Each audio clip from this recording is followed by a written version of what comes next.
The baby's screams tore through the frozen Wyoming night like a wounded animal's cry.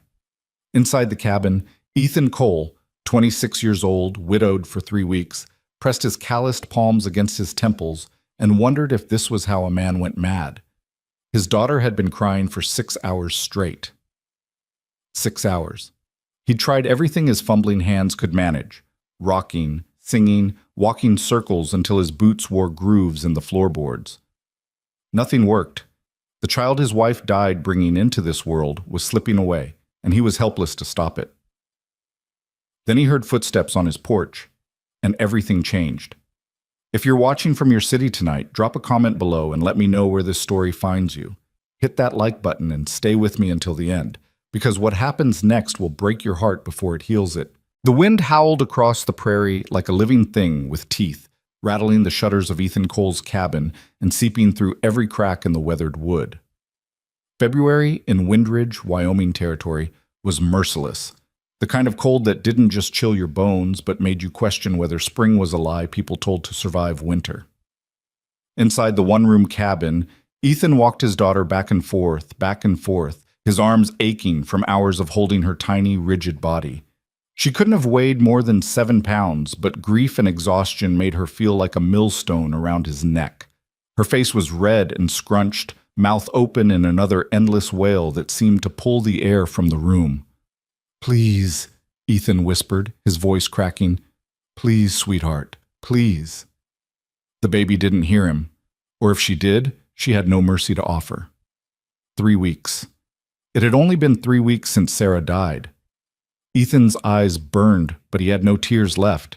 He'd cried himself dry the first week, sobbing into his pillow while the baby screamed in her cradle, both of them alone in their anguish. The second week, he'd gone numb, functioning on instinct, feeding her when she'd take the bottle, changing her when the smell became unbearable, moving through the hours like a ghost in his own life. Now, in the third week, he'd entered a new circle of hell, the one where hope died and only terror remained.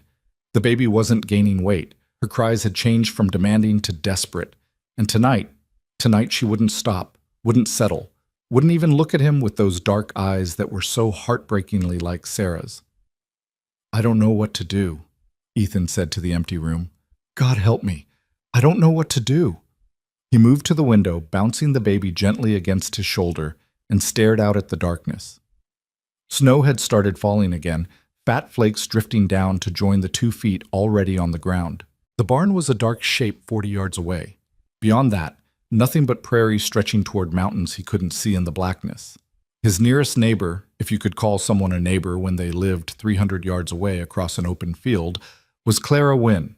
He'd seen her exactly twice since moving to Windridge 6 months ago. Once at the general store, where she'd nodded politely and said nothing.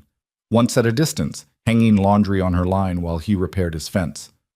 Sarah had tried to befriend her, walking over with a basket of biscuits when they first arrived. She'd come back an hour later, basket still full, looking puzzled. "Strange woman," Sarah had said, setting the basket on the table. "Polite enough, I suppose, but cold.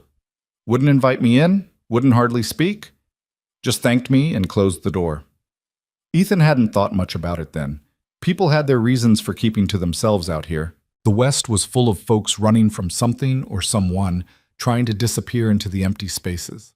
But now, looking toward where he knew Clara's cabin stood in the darkness, he felt a desperate, irrational urge to run across that field and pound on her door, to beg for help, to hand her this screaming child and say, "Please, you're a woman, you must know something I don't." He didn't, of course. Pride wouldn't let him. Fear of rejection wouldn't let him. Instead, he turned away from the window and carried his daughter back to the rocking chair Sarah had insisted they buy in Cheyenne. It was the only piece of furniture in the cabin that hadn't belonged to someone else first, the only thing they'd chosen together for their new life. Sarah would know what to do. Sarah would have known if the baby was hungry or wet or sick or just lonely. Sarah would have had the instinct, the intuition, the innate knowledge that seemed to come with being a woman. But Sarah was in the ground behind the cabin, buried in frozen earth beside the rose bush she'd planted and never seen bloom. Ethan sat heavily in the rocking chair and tried once more to get his daughter to take the bottle. She turned her face away, crying harder, her little fists clenched and trembling. "Please," he whispered again. "I'm trying. I'm trying so hard." The wind rattled the door, and for a moment, Ethan's exhausted mind conjured the impossible thought that it was Sarah trying to get back in, trying to tell him she'd made a mistake, that she'd chosen wrong, that she wanted to live after all. But when he looked up, the door stayed closed. The wind died down. The only sound was his daughter's cries and the creak of the rocking chair and his own ragged breathing. Time stopped meaning anything. Minutes could have been hours. Hours could have been days. The oil lamp on the table burned low, then lower, the light dimming until shadows gathered in the corners like witnesses to his failure. He thought about his own father, dead 10 years now from a kick to the head by a spooked horse. Had his father felt this helpless when Ethan was born? Had he looked at his infant son and wondered if love would be enough, or if children needed more than a father could give? Ethan had been raised by his mother and 2 older sisters after that. They'd taught him to cook and clean and mend his own clothes, skills that served him well as a bachelor cowboy. But they hadn't taught him this. How could they? No one could teach you how to keep a piece of your heart alive when the other piece had been ripped away and buried. The baby's cries grew weaker, and that scared him more than the loud ones. Weak cries meant she was giving up. Weak cries meant she was fading. "No," Ethan said firmly, standing up again, finding energy he didn't know he had. "No, you don't give up. You hear me? You don't get to give up." He walked to the stove and checked the fire. Still going, but low. He added 2 more logs from the stack beside it, wincing at how few remained. He'd need to split more wood tomorrow, need to check on the horses, need to ride into town for supplies, need to do 100 things he had no strength left to do. The baby whimpered against his chest, and Ethan felt a wave of such profound exhaustion wash over him that his knees nearly buckled. When was the last time he'd slept? Really slept? Not those fitful, half-conscious hours when the baby dozed, but actual deep sleep where the world went away and gave you rest? He couldn't remember. He walked to the window again, this time pressing his forehead against the cold glass. The snow was falling heavier now. Another storm rolling in. The barn would need attention in the morning. The roof had been leaking, and if too much snow piled up, it might collapse. One thing at a time, he told himself. Just get through tonight, then get through tomorrow, then the next day. Just keep moving forward. But forward toward what? A life where he was always this tired, always this afraid, always one mistake away from losing the only part of Sarah he had left? The baby made a small, pitiful sound, not quite a cry, more like a question. Ethan looked down at her scrunched face, at the wisps of dark hair plastered to her damp forehead, at the way her tiny mouth trembled between wails. "I'm sorry," he whispered. "I'm so sorry I'm not your mama. I'm sorry I don't know how to fix this. I'm sorry for everything." And then, through the howling wind, he heard it, footsteps on the porch. Ethan's head snapped up. His hand instinctively went to his hip, where his gun belt usually hung, but he'd taken it off hours ago. The footsteps were light, measured, not the heavy tread of a man. The knock, when it came, was soft. 3 gentle raps. Ethan stared at the door, his heart suddenly pounding. No one came calling at, he glanced at the clock, 2 in the morning. No one except someone bringing bad news, or someone drawn by the sound of a crying baby. He crossed the room in 4 long strides and opened the door, expecting, what? The doctor from town? One of the ranch hands from the Double B spread? Instead, he found Clara Wynne standing on his porch, wrapped in a dark wool coat with snow gathering on her shoulders. In the lamplight spilling from his cabin, he could see her face clearly for the first time.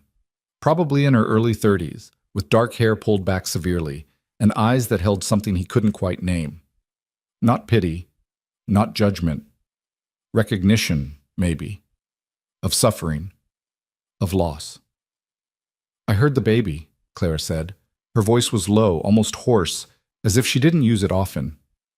"She's been crying for hours." Ethan felt his face flush hot despite the cold. "I'm sorry. I didn't mean to disturb. May I come in?" It wasn't really a question. Clara was already stepping forward, and Ethan found himself moving back, letting her enter. She brought the cold with her, and the smell of snow, and something else. Lavender, maybe, or sage. Clara closed the door behind her and immediately turned to Ethan, her eyes going to the baby in his arms. The baby who had miraculously quieted to small hiccuping sobs at the intrusion of this stranger. "When did she last eat?" Clara asked. She won't take the bottle. I've tried every hour, but she just... When did she last take anything? Even a little?" Ethan's mind went blank. Time had become so fluid. Yesterday, maybe? She had a few swallows yesterday afternoon. Clara's expression didn't change, but something flickered in her eyes. She set down the basket she'd been carrying, Ethan hadn't even noticed it, and unbuttoned her coat. "May I hold her?" Ethan hesitated. This woman was a stranger. He knew nothing about her except that she kept to herself and that Sarah had called her cold. But the baby had been crying for 6 hours, and Clara had crossed 300 yards of frozen prairie in the middle of the night because she heard that crying, and maybe, she knew something he didn't. He held out his daughter. Clara took her with the kind of confidence Ethan lacked, cradling the baby against her chest in one smooth motion. She didn't coo or make nonsense sounds. Instead, she stood very still, looking down at the small face, and began to hum.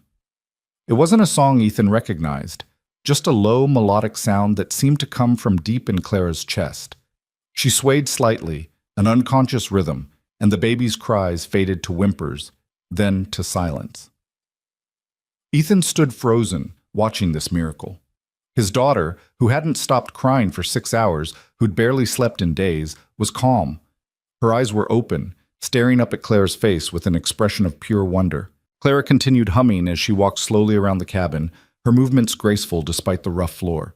She looked at the sparse furnishings, the dishes piled in the basin, the pile of soiled cloths Ethan had been meaning to wash. She said nothing, made no judgment visible on her face. After a few minutes, she spoke without stopping her humming or swaying. "Have you been warming the milk?"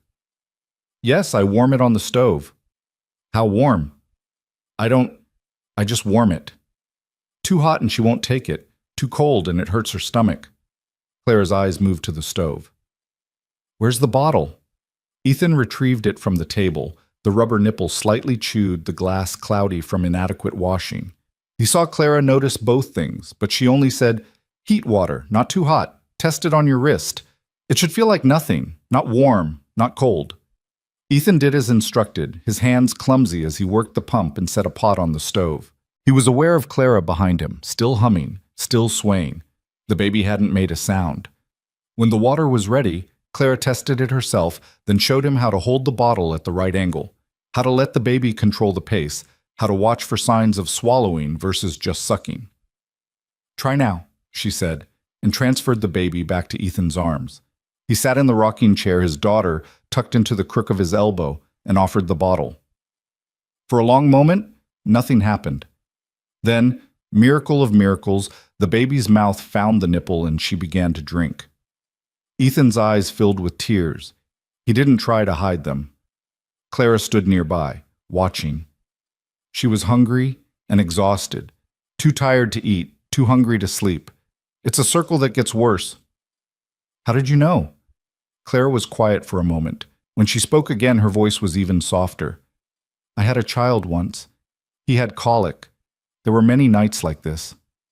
Ethan looked up sharply. Had? Past tense? But before he could ask, Clara had moved to the stove and was examining the pot of rabbit stew he'd made 2 days ago and barely touched. "You need to eat," she said. "You can't care for her if you collapse." "I'm fine." "You're not fine. When did you last have a full meal?" Ethan couldn't remember that either. Clara ladled stew into a bowl and set it on the table with a spoon. "Eat. I'll hold her when she's finished." There was something in her tone that made arguing impossible. Ethan found himself obeying, letting Clara take the baby after she'd drained the bottle, watching as his daughter, full and content, finally closed her eyes and slept in this strange woman's arms. The stew was cold and slightly congealed, but Ethan ate it anyway, suddenly ravenous. He couldn't remember food tasting so good. Clara sat in the rocking chair, still holding the sleeping baby, still humming that nameless tune. In the lamplight, with her harsh features softened by shadow, she looked almost peaceful. "I didn't know Sarah well," Clara said after a while. "But I'm sorry for your loss." Ethan swallowed hard. "Thank you. What's the baby's name?" "I haven't—" Ethan stopped, ashamed. "I haven't named her yet. Sarah wanted to wait until she was born, said she'd know the right name when she saw her, but then Sarah died, and you were left with a daughter and a grief too big to name." It wasn't a question. Clara understood. Ethan set down his spoon. "Why did you come? Really?" Clara looked at the baby in her arms, and for the first time her expression cracked. Just for a moment, just long enough for Ethan to see the raw pain underneath. "Because I know what it sounds like when a child is dying," she said simply, and I couldn't bear to hear it again. The words hung in the cold air between them. "Your son," Ethan said carefully. "Where is he now?" "Dead 3 years ago." 3 years? Fever took him in 2 days. "And your husband?" "Dead. A year after that, fell from a horse and broke his neck." Clara said it all without inflection, as if reciting facts about strangers. But Ethan heard the weight beneath the words, the same weight he carried. "I'm sorry," he said, and meant it. Clara nodded once. "The baby needs to be fed every 3 hours, small amounts.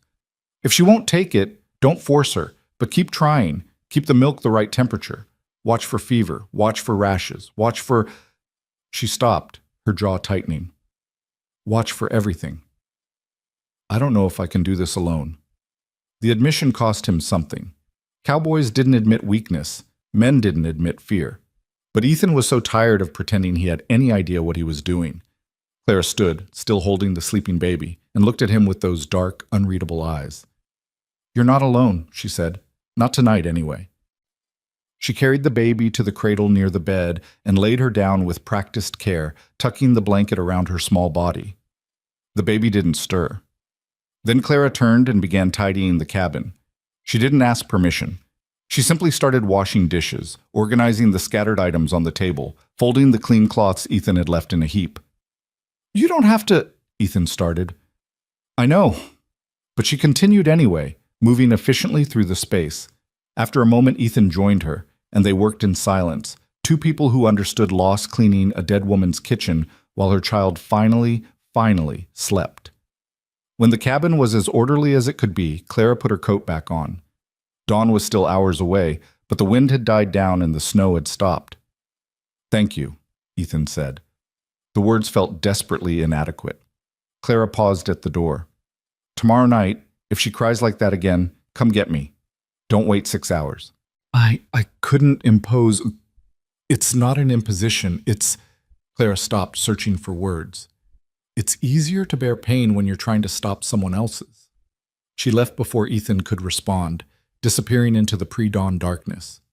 He stood in the doorway and watched until he couldn't see her anymore, until she was just another shadow crossing the frozen field toward her own empty house. Then he closed the door, checked on his sleeping daughter one more time, and finally, allowed himself to collapse onto the bed. He meant to sleep for just a few minutes, just long enough to rest his eyes. When he woke, sunlight was streaming through the window and the baby was crying again, but this time it was the normal cry of a hungry infant, not the desperate wail of dying hope. Ethan stumbled to the cradle, picked up his daughter, and prepared a bottle exactly the way Clara had shown him. His hands were still clumsy, but more confident. The baby drank, and he felt a surge of something he'd almost forgotten: pride. "Maybe I can do this," he thought. Maybe. Through the window, he could see smoke rising from Clara's chimney. She was awake. She'd made it home safely. On his table, he found the basket she'd left behind.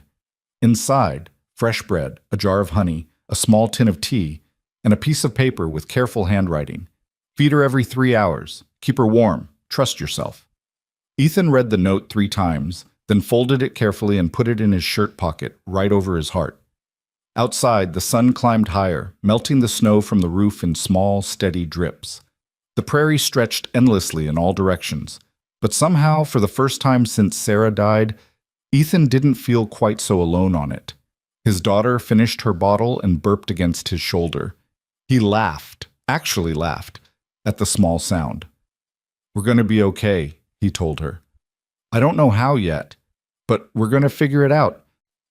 The baby stared at him with those dark, serious eyes.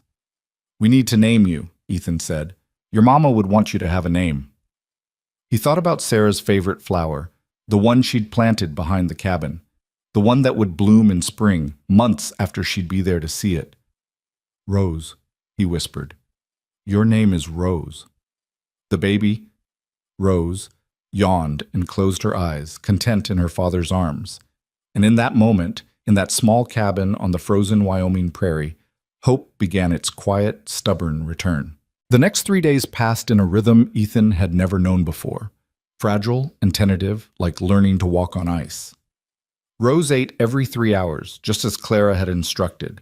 She slept in between feedings, her tiny chest rising and falling in the cradle. And Ethan, for the first time since Sarah's death, felt something other than despair. He didn't see Clara during those 3 days, though he looked for her. Every morning when he carried water from the well, his eyes would drift toward her cabin. Smoke rose from her chimney, so he knew she was there. Once, he saw her hanging laundry in the bitter cold, her movements efficient and solitary. He'd raised his hand to wave, but she'd already turned and gone back inside. The basket still sat on his table. He'd eaten the bread and used the honey to sweeten his coffee. But he hadn't returned the basket. Returning it would require walking to her door, knocking, speaking to her. And every time he thought about doing it, his courage failed. What would he say? Thank you seemed insufficient for what she'd done. She'd saved his daughter's life. She'd saved his sanity. How did you repay that kind of debt? On the 4th day, the weather broke. The sun came out properly for the first time in weeks, and the temperature climbed just enough that the icicles hanging from the cabin's eaves began to drip. Ethan decided it was time to stop being a coward. He dressed Rose in the warmest clothes he could find, a tiny gown Sarah had sewn, a blanket Clara had left behind, and bundled her against his chest inside his heavy coat. Then he picked up the basket, took a deep breath, and walked across the field toward Clara's cabin. The snow crunched under his boots. His breath fogged in the air. Rose made small sounds against his chest, not crying, just existing. He could feel her warmth through his shirt. Clara's cabin was smaller than his, but better maintained. The roof didn't sag. The windows had real glass, not oiled paper. A small garden plot, buried under snow now, showed signs of careful tending. Everything about the place spoke of solitude chosen and defended. Ethan climbed the 3 steps to her porch and knocked before he could change his mind. Silence. Then footsteps. The door opened. Clara stood there in a plain gray dress, her hair in that same severe bun, her expression neutral. But her eyes went immediately to the bundle at Ethan's chest, and something flickered there. Something hungry and hurt. I brought your basket back, Ethan said, holding it out awkwardly, and I wanted to thank you properly for what you did. Clara took the basket but didn't step back to let him in. How is she? Good. Better. She's eating regularly now, sleeping. Ethan shifted his weight. I named her Rose. That's a good name. It was Sarah's favorite flower. Clara nodded. A long moment passed. Ethan could hear a clock ticking inside the cabin, could smell something baking, bread maybe, or biscuits. Well, he said finally, I won't keep you. I just wanted to say thank you, and to let you know that if you ever need anything, firewood chopped, repairs done, anything, you just have to ask. He turned to go, feeling foolish. What had he expected? An invitation for coffee? Friendship? The woman had made it clear she preferred solitude. Wait. Ethan turned back. Clara was looking at Rose again, her jaw tight. Does she still cry at night? Sometimes, but not like before. I can usually get her settled within an hour or so. And you? Are you sleeping? The question surprised him. Some. Enough. Clara's fingers tightened on the basket handle. Babies need routine. If you fed her at the same times every day, she'd sleep better at night. I try to, but I'm not always. Sometimes I lose track of time when I'm working. You need a clock. I have a clock. You need to use it. Clara's voice was sharp, almost angry. Then she caught herself and softened. I'm sorry. I don't mean to criticize. You're doing well, better than most men would. I'm just trying not to kill her. The words came out more bitter than Ethan intended. Clara's expression shifted, and for the first time he saw something like sympathy there. "Come in," she said abruptly. "It's too cold to stand on the porch." She stepped back, and Ethan found himself crossing her threshold into a space that was the opposite of his own cabin. Where his was spare and chaotic, Clara's was ordered and full of small touches that spoke of a life carefully maintained. Curtains on the windows, a rug on the floor, books on a shelf, a rocking chair by the fire with a basket of mending beside it, and photographs. 3 of them, in frames on the mantel. Ethan's eyes went to them automatically. A wedding photo. Clara and a tall man with kind eyes, both looking serious the way people did for photographs. A baby in christening gown, and another of a boy maybe 2 years old laughing at something outside the frame. Clara saw him looking. "My husband James, and my son Thomas."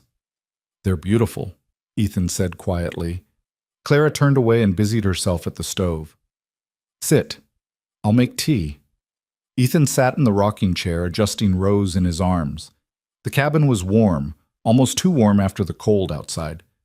Rose's eyes were open, looking around at this new place with that intense focus babies had. Clara brought 2 cups of tea and sat across from him in a straight-backed chair. She didn't look at Rose, Ethan noticed. She kept her eyes on her tea, or on the fire, or on the wall, anywhere but the baby. "You must think I'm strange," Clara said after a moment. "Coming to your cabin in the middle of the night like that. I think you saved my daughter's life. I heard her crying and I couldn't—" Clara stopped, her hands tightening around her cup. "I had to make it stop. The sound of it. I couldn't bear it." Because it reminded you of Thomas?" Clara nodded slowly. "He had colic. For months he cried every night. James and I would take turns walking him, trying everything. Nothing worked. And then one night he just stopped. Grew out of it, the doctor said. After that he barely cried at all. He was such a happy child." Her voice had gone distant, traveling back to a time when her house was full instead of empty.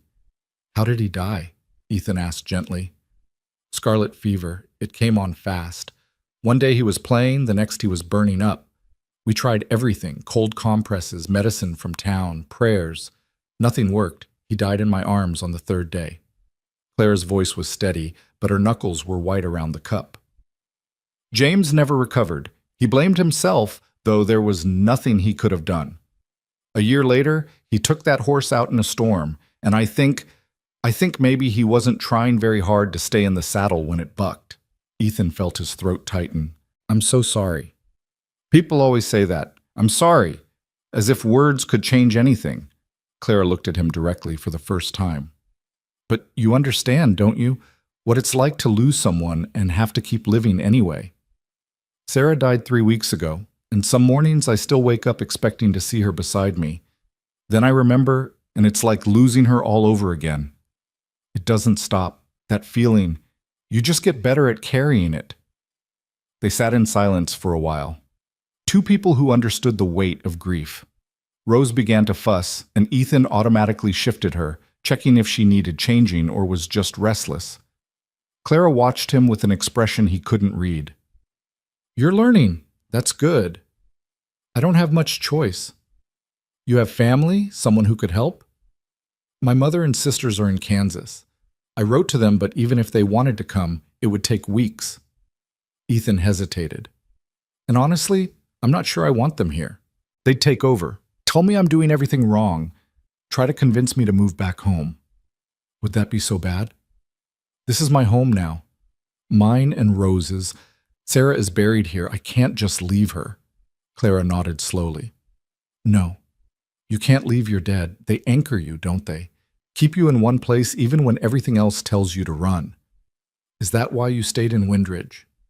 "I stayed because I didn't have anywhere else to go, and because leaving felt like giving up, like admitting they were really gone." Clara set down her teacup. "May I hold her?" The question seemed to cost her something. Ethan saw her hands tremble slightly before she clasped them together. "Of course." He stood and carefully transferred Rose into Clara's arms. Clara held her with the same confidence as before, But this time Ethan saw the pain in her eyes as she looked down at the baby's face. "She has your eyes," Clara said softly. "But her mother's mouth." "You think so?" "Yes." Clara's thumb traced Rose's tiny hand. "She's going to be beautiful." Rose grabbed Clara's finger with that instinctive grip babies had, and Clara's breath caught. For a long moment, she just stared at that small hand wrapped around her finger. Then very quietly, she began to cry. Not sobbing, just silent tears sliding down her cheeks as she held another woman's baby and remembered her own. Ethan didn't know what to do. He sat frozen, watching this woman's private grief spill over in his presence. Should he take Rose back? Should he leave? Should he say something? In the end, he did nothing.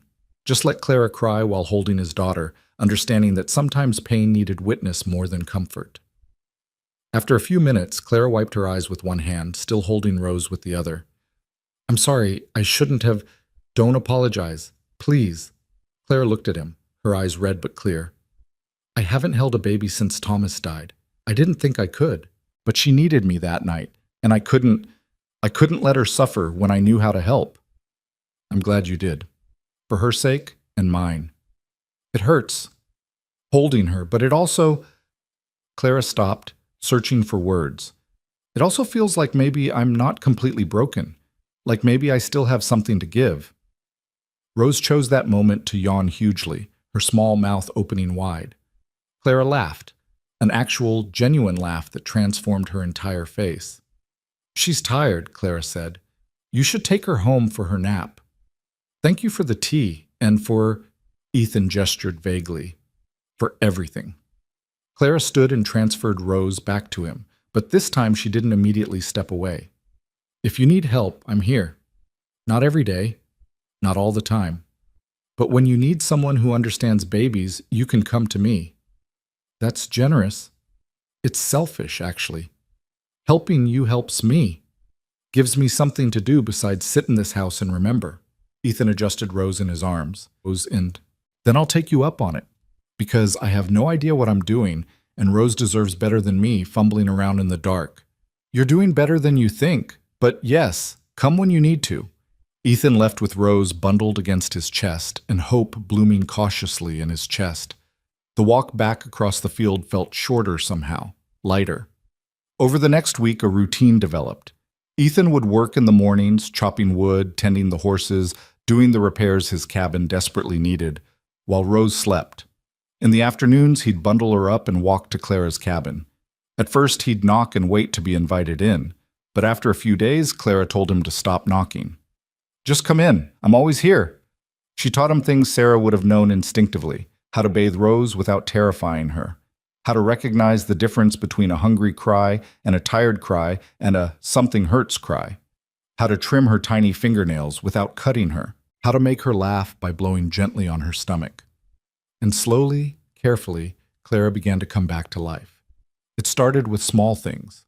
A smile when Rose grabbed at Clara's hair, a story about Thomas and the time he'd tried to eat dirt from the garden, a joke about how men thought they were strong until faced with a diaper that needed changing.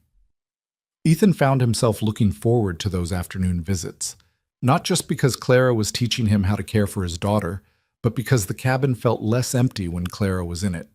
She'd sit in the rocking chair with Rose in her lap, singing those wordless songs, and the whole room would feel warmer. One afternoon, almost 2 weeks after Clara had first knocked on his door, Ethan arrived to find her garden plot cleared of snow. "I'm planting in the spring," Clara explained when she saw him looking. "Vegetables, mostly. Maybe some flowers. The soil is good here." "I could help.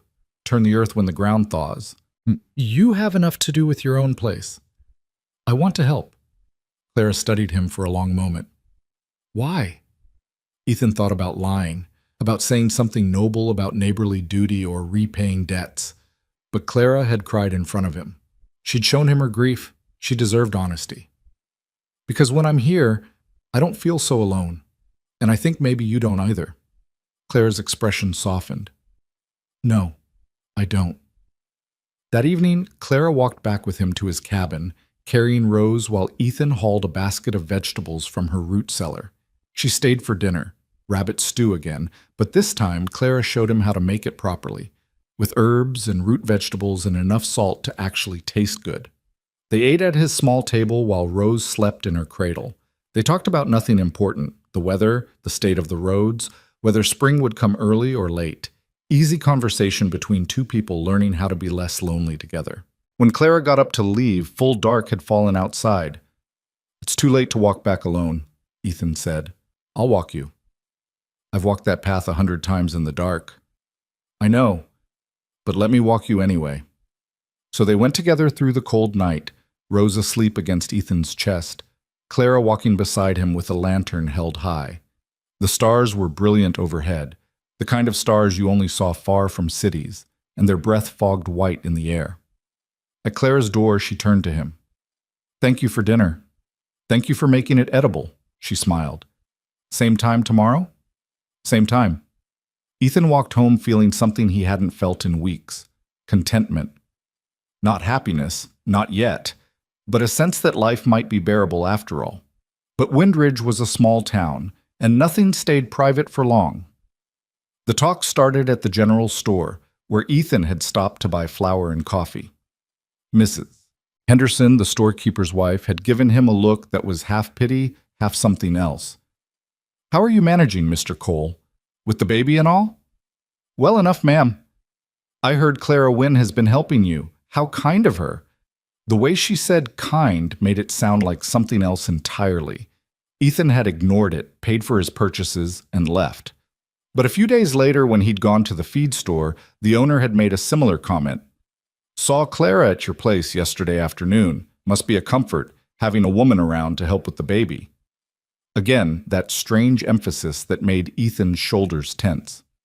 Then, on Sunday, when Ethan had taken Rose into town to see the doctor for a checkup, he'd overheard two women talking outside the church. It's not proper, if you ask me, her spending so much time at a widower's home. Well, they're both lonely, and it's only been 3 weeks since his wife died. Barely cold in the ground, and already he's got another woman cooking in her kitchen. Clara Wynne has always been odd, living out there alone for years. Maybe she sees her chance to get a husband and someone else's baby all at once. Ethan had wanted to turn around and tell them they had no idea what they were talking about, that Clara was helping him keep his daughter alive, that there was nothing improper about two grieving people finding comfort in shared understanding. But he'd said nothing, just held Rose closer and kept walking. That afternoon, when he arrived at Clara's cabin, he found her sitting on her porch despite the cold, her hands folded in her lap, her face set in hard lines. "You heard," Ethan said. "Mrs. Henderson came by this morning to warn me. Apparently I'm causing a scandal. What people think doesn't matter. Doesn't it?" Clara stood, wrapping her shawl tighter. "Your wife has been dead less than a month, Ethan. I'm a widow. We're spending hours together every day. People talk. Let them talk. It's not that simple. You're a man. Talk rolls off you. But I'm a woman, and I've already lived through this town's judgment once." Clara's voice was bitter. "When James died, they whispered that I drove him to it, that I wasn't a good enough wife, that if I'd been warmer, softer, more of what a woman should be, he wouldn't have taken that horse out in a storm. That's not true. Truth doesn't matter when people want something to gossip about." Clara looked at Rose sleeping peacefully in Ethan's arms. "I think it's best if I stop coming around for a while. Let the talk die down." "No." The word came out harder than Ethan intended. "No, I need your help. Rose needs you. Rose needs to eat and sleep and be kept warm. You can do that now. I taught you. It's not just about feeding her. Ethan struggled for words. "When you're there, it feels like I'm not failing. Like I might actually be able to do this. Please don't let small-minded gossips take that away." Clara's resolve wavered. He could see it in her eyes. But then she shook her head. "I'm sorry, Ethan. I truly am. But I can't be the target of that kind of talk again. I survived it once. I don't think I could survive it twice." She went inside and closed the door, and Ethan stood on her porch holding his daughter and feeling the fragile routine they'd built crumbling around him. He didn't go back the next day or the day after. He managed on his own, feeding Rose and changing her and walking her when she cried. But the cabin felt emptier than before, lonelier.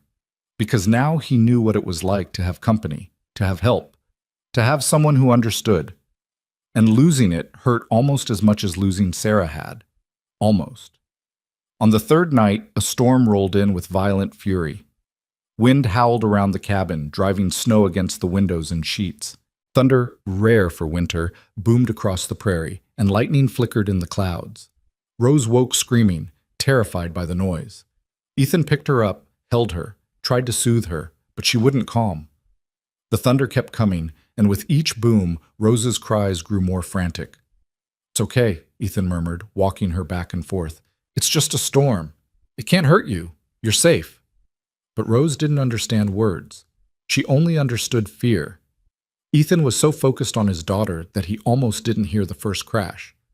But the second one, louder, closer, made him freeze. Something had happened outside, something bad. He carried Rose to the window and peered out into the storm. Lightning flashed, and in that brief illumination he saw Clara's cabin, saw the tree branch that had fallen across her porch, saw a figure in white, Clara, struggling with something, trying to move the branch. Then the figure fell. Ethan didn't think. He wrapped Rose in every blanket he could find, bundled her inside his coat, grabbed a lantern, and ran out into the storm. The wind nearly knocked him off his feet. Snow stung his face. But he pushed forward, running across the field toward Clara's cabin, toward the woman who'd saved his daughter and then walked away to protect her reputation. He found her on the porch, pinned under a smaller branch, her arm bent at a wrong angle. Blood stained the snow beside her. "Clara!" She looked up, her face white with pain. "Ethan? What are you—" "Hold still. I'll get you out." He set the lantern down and carefully lifted the branch off her. Clara gasped, cradling her injured arm against her chest. "Can you stand?" "I think so. She tried, and nearly fell. Ethan caught her. Rose pressed between them. "I'm taking you to my cabin. Don't argue." Clara didn't have the strength to argue. Ethan half carried her across the field, fighting the wind and snow every step. Rose was crying against his chest. Clara was barely conscious against his side, and Ethan had never been more terrified in his life. But he kept moving, one foot in front of the other, through the storm, through the fear, through everything. He kicked open his cabin door and half-dragged Clara inside, settling her into the rocking chair. Her arm was definitely broken. He could see the swelling even through her sleeve. Blood seeped from a cut on her forehead. "Stay here," he told her unnecessarily. "I'll get water and bandages." He worked quickly, Rose still bundled against his chest. He cleaned Clara's head wound first. Not deep, thank heaven, but bleeding heavily the way head wounds did. Then he examined her arm. "This needs a doctor," he said. "Can't get to town in this storm." "Then I'll set it myself." "Ethan, you don't know how—" "I've set horses' legs before. Can't be that different."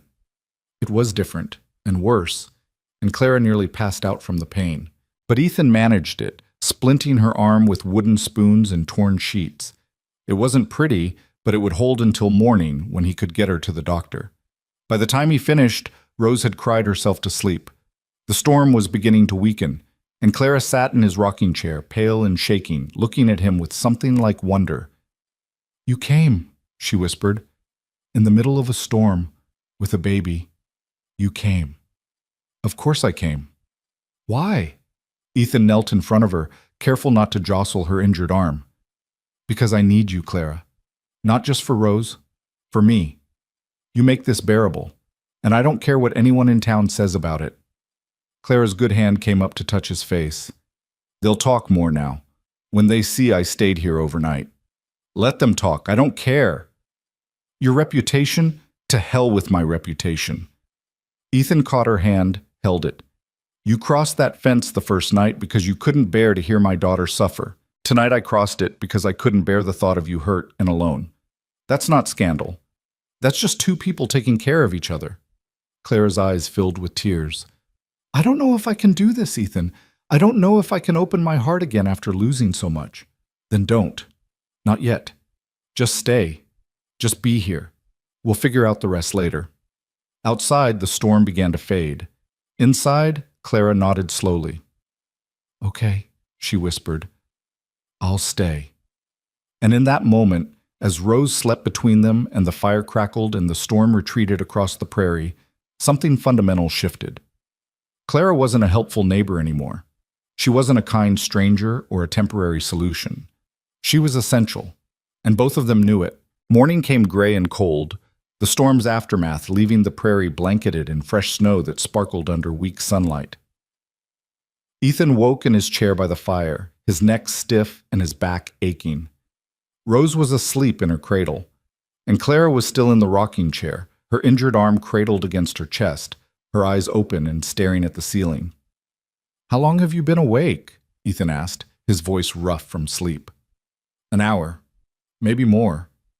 Clara shifted carefully, wincing. "I didn't want to wake you. You needed the rest." "How's the arm?"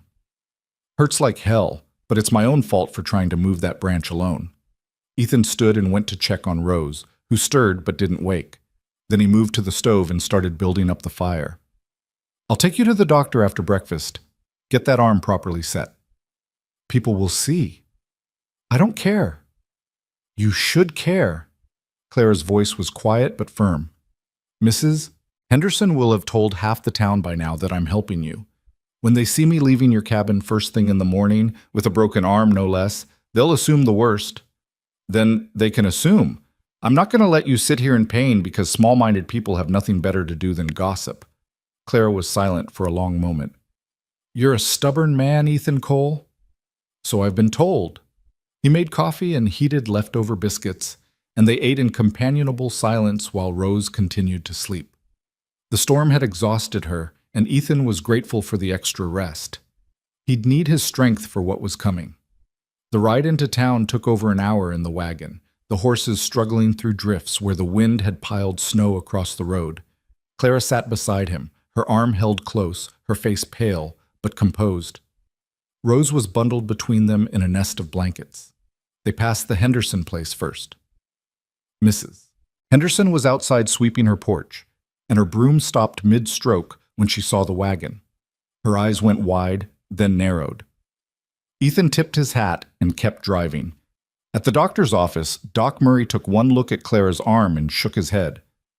"What fool tried to set this?" "I did," Ethan said. "In the middle of a storm, with no other choice." Doc Murray grunted. "Well, the fool did a passable job. Bones are aligned well enough, but we'll need to reset it properly and put on a proper cast." He looked at Clara. "This is going to hurt worse than when you broke it." "I know." Ethan held Rose outside while Doc Murray worked. He could hear Clara's sharp intake of breath, the sound of her biting back cries of pain. Each sound made his chest tighten with helpless fury. After what felt like hours but was probably only 20 minutes, the door opened and Doc Murray emerged. "She'll be fine. Arm needs to stay in that cast for 6 weeks minimum. She shouldn't be lifting anything heavy or doing any work that requires 2 hands." The doctor looked at Ethan meaningfully. "She's going to need help." "She'll have it." Doc Murray nodded slowly. "People are already talking, son. You know that, don't you?" "I know." "And you don't care?" "Not enough to let her struggle alone." The doctor's weathered face creased into something that might have been approval. "Your wife was a good woman. She'd want her daughter cared for properly. If Clara Wynne is the one doing that caring, then that's nobody's business but yours." "Thank you, Doc." "Don't thank me yet. You've got a storm coming that has nothing to do with the weather." The doctor was right. By the time they left his office, 3 people had found reasons to walk past and stare. At the general store where Ethan stopped to buy supplies, Mrs. Henderson was waiting behind the counter with her lips pressed into a thin line. "Mr. Cole, Mrs. Wynne, how unexpected to see you both together this morning." Clara's back stiffened. "Good morning, Mrs. Henderson. I heard about your accident. How fortunate that Mr. Cole was there to help." The words dripped with insinuation. "One might wonder what you were doing outside in such a terrible storm." "A branch fell on my porch," Clara said evenly. "I was trying to clear it when I fell, and Mr. Cole just happened to see this? In the middle of the night? In a blizzard?" Ethan set his purchases on the counter with enough force to make Mrs. Henderson jump. "I saw it because I was looking out my window. Clara is my neighbor. When I saw she was hurt, I helped her. That's what neighbors do." "Of course. How noble." Mrs. Henderson began tallying his purchases with sharp, angry movements, though some might say it's quite convenient. A widower with a baby he can't care for. A widow with no family. Both of you so very alone. What exactly are you suggesting, Mrs. Henderson? The storekeeper's wife looked up, her eyes hard. I'm not suggesting anything, Mr. Cole. I'm simply observing that your wife has been dead less than a month, and already you've got another woman staying in your home overnight. It looks improper. It looks like you're replacing poor Sarah before she's even cold in the ground. Clara's face went white. Ethan felt rage boil up in his chest, hot and dangerous. My wife died bringing my daughter into this world, he said, his voice low and tight. And I have been trying every single day not to let that baby die too. Clara Wynne has helped me keep my daughter alive. If you want to make that into something dirty, that says more about you than it does about us. I'm just repeating what everyone in town is saying. Then everyone in town can go to hell. Mrs. Henderson gasped. Mr. Cole, such language is exactly what your gossip deserves.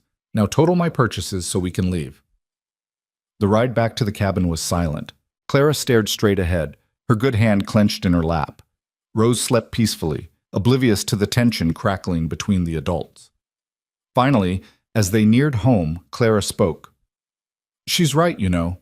It does look improper. I don't care. You should. You have a daughter to raise in this town. Her reputation will be tied to yours. If people think badly of you, they'll think badly of her. Then we'll move. Find someplace where nobody knows us. Running away doesn't solve anything. It just means you're letting them win. Ethan pulled the wagon to a stop in front of his cabin. Then what do you suggest? Because I'm not going to stop letting you help with Rose. I need you, and she needs you. And that's not going to change just because Mrs. Henderson has a nasty mind. Clara turned to look at him, and he saw tears in her eyes. Maybe that's the problem. Maybe she needs me too much. What does that mean? It means I'm becoming a replacement for Sarah, in Rose's eyes, in your life.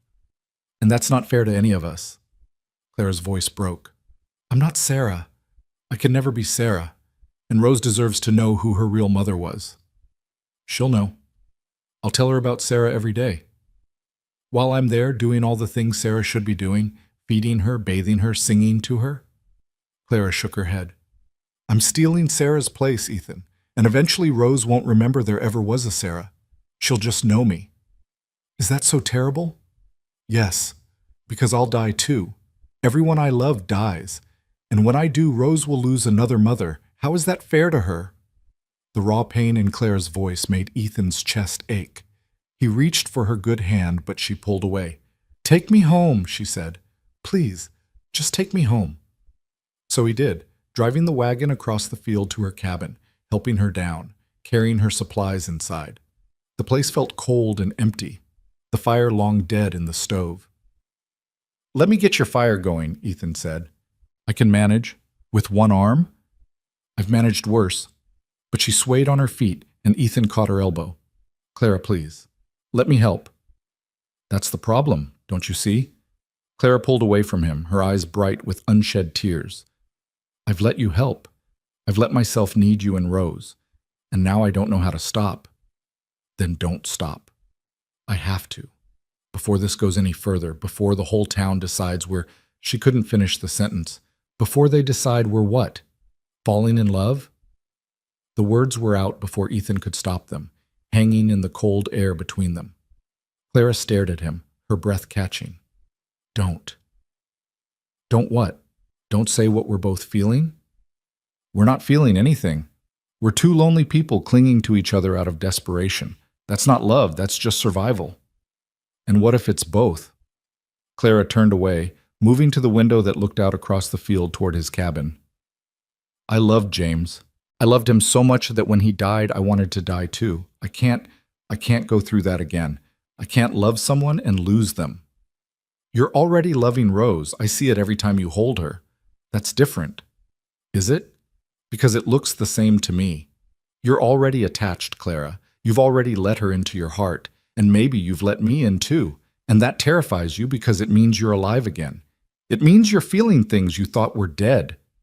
Clara's shoulders shook, and Ethan knew she was crying, though he couldn't see her face. He crossed the room and stood behind her, not touching, but close enough that she could feel his presence. "I'm scared too," he said quietly. "Scared of failing Rose, scared of dishonoring Sarah's memory, scared that I'm feeling things for you that I shouldn't feel, but I'm more scared of pushing you away and having to face everything alone again. The town can say what they want. I don't care about the town. I care about my daughter having someone who knows how to love her. And I care about you not spending the rest of your life alone in this cabin because you're too afraid to let anyone close." Clara turned to face him, tears streaming down her face. "What if I hurt her? What if I love her and then I die and she's left with another loss? What if you live? What if you stay and watch her grow up and teach her all the things Sarah would have taught her? What if we build something good here, despite everything? It's too soon. Sarah just died. I know, and part of me feels guilty every time I look at you and feel something other than grief. But Sarah would want Rose cared for. She'd want me to accept help, and I think she'd want both of us to keep living." Clara reached up with her good hand and touched Ethan's face, her fingers trembling. "I don't know if I'm strong enough for this." "Then we'll be strong together." For a moment, Ethan thought she might kiss him. For a moment, he wanted her to, but instead Clara dropped her hand and stepped back. "I need time," she said. "Time to think, time to figure out what's real and what's just two broken people trying to feel whole again." "How much time?" "I don't know." Ethan wanted to argue, wanted to tell her that time wouldn't change anything, that they needed each other and that was enough. But he also understood fear.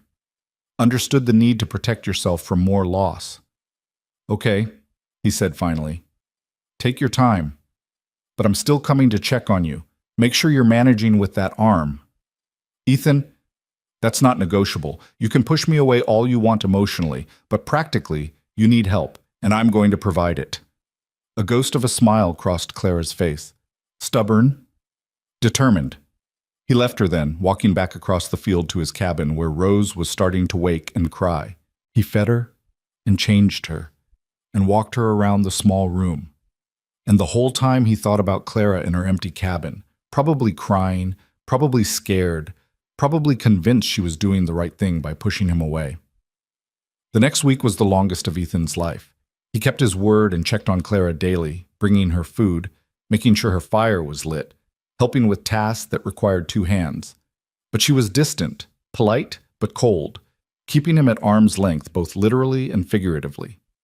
Rose began to notice. She'd look toward the door when Ethan carried her around, as if expecting Clara to walk through it. She'd fuss more, cry longer, as if she sensed something was missing. And the talk in town got worse. Ethan heard it everywhere.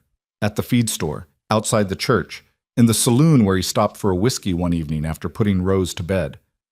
Heard Clara Wynn's been staying away from the Cole place. About time. Widow woman had no business spending so much time with a widower. People were starting to wonder. Wonder about what? About whether that baby was the only thing keeping him warm at night, if you know what I mean. Ethan had left before he did something he'd regret. Before he punched someone and gave the town something real to gossip about. But the damage was done. Not just to his reputation or Clara's, but to something more fundamental. The town had taken something innocent and twisted it into something ugly. And in doing so, they'd driven Clara away from the one place she'd started to feel alive again. 2 weeks after the storm, on a Tuesday afternoon, Ethan was chopping wood behind his cabin when he heard a wagon approaching. He looked up to see Pastor Williams from the church climbing down, his face grave. "Mr. Cole, do you have a moment?" Ethan set down his axe, wiping sweat from his forehead despite the cold. "Pastor, what brings you out here?" "Concern. For you and for Mrs. Wynn." The pastor folded his hands in front of him in that way religious men did when preparing to deliver difficult truths. "There's been talk in town. A great deal of talk." "I'm aware.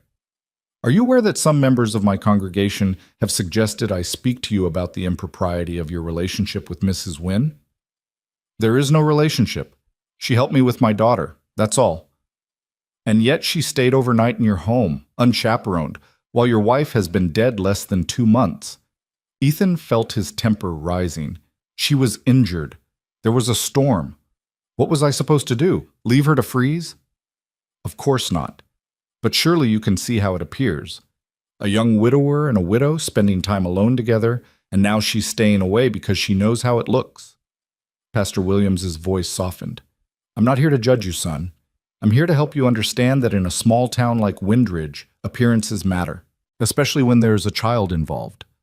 So, what are you suggesting? That I stop accepting help with my daughter because people have dirty minds?